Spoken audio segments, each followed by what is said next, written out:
This is Joey Merz with MineOS. Today I'm going to be demonstrating the creation of a processing activity for marketing-based applications. We're going to show the efficiency and the streamlined approach to how the MineOS platform enables you to create these assessments or processing activities. So I'm going to start a new assessment. We're going to call this Marketing PA. For processing activity, we're going to use a form out of the box. There are templates out of the box, as well as the ability for you to create your own templates.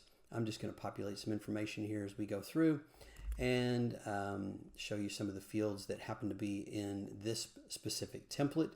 These are obviously adaptable to your internal processes as well as specific regulatory requirements. So I'm going to make myself the project owner here, and we will pick a legal basis. We'll just use screwed up one. Cross-border transfer mechanism we don't need. We're also going to add data sources. These are going to be data sources from our data inventory where we already have all the data elements mapped. So those are going to be linked into our processing activity in this case, which is going to make this process very streamlined. So now that we've added our data sources, we can automatically populate those data types by just choosing that from the drop-down. If we need to add individual data types, we can definitely do that as well. We have a quick questionnaire here to help you assess whether or not a DPA is required.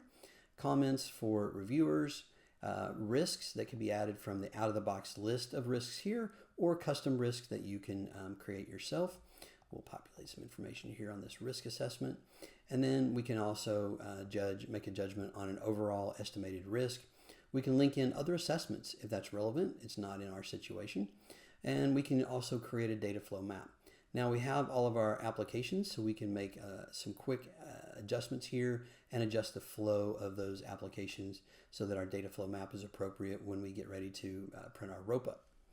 Now I'm going to add a quick section here for reviewers, and we'll see the quick ability for you to adapt even an individual assessment by using existing saved fields that you create and customize, or our smart fields that are coming out of the box. So very quickly you can complete an assessment. Now there's one component left here. We need to select an owner for this who's going to receive that notification when we set an update time. We need to review this in 6 or 12 months. So we'll define that here.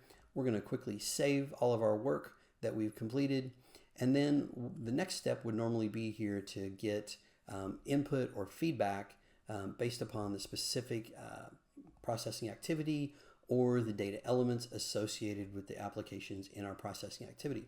So we're going to take a quick look at Marketo, one of our apps, and we're going to see the processing activities here, and we're also going to ask for feedback.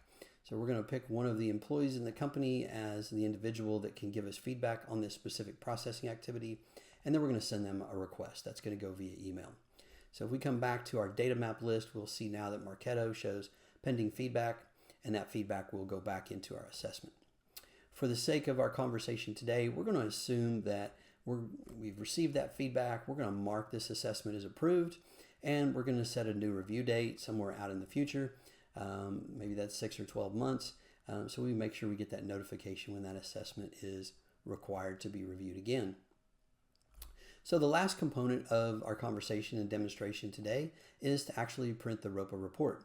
So we've filtered down our assessments to the one that we care about, or the ones that we want to include in the RoPA, and then we would be able to generate that RoPA in CSV or PDF format with only the activities that we have included today. We're going to hit export on that, and that's going to take a few seconds to generate that report. So I'll pop over here and show you the RoPA report for our specific processing activity. So we'll see kind of the top line information here, the status, when it was created, owner, etc. And then we'll flow into all the information that we populated during the assessment review, including our data sources, our data types, etc. Do we require a DPIA, our risks, blocked up into an analysis on that risk of severity and likelihood, and then our data flow map here at the end. So this is really a very quick and simple, easy process in order to create a processing activity.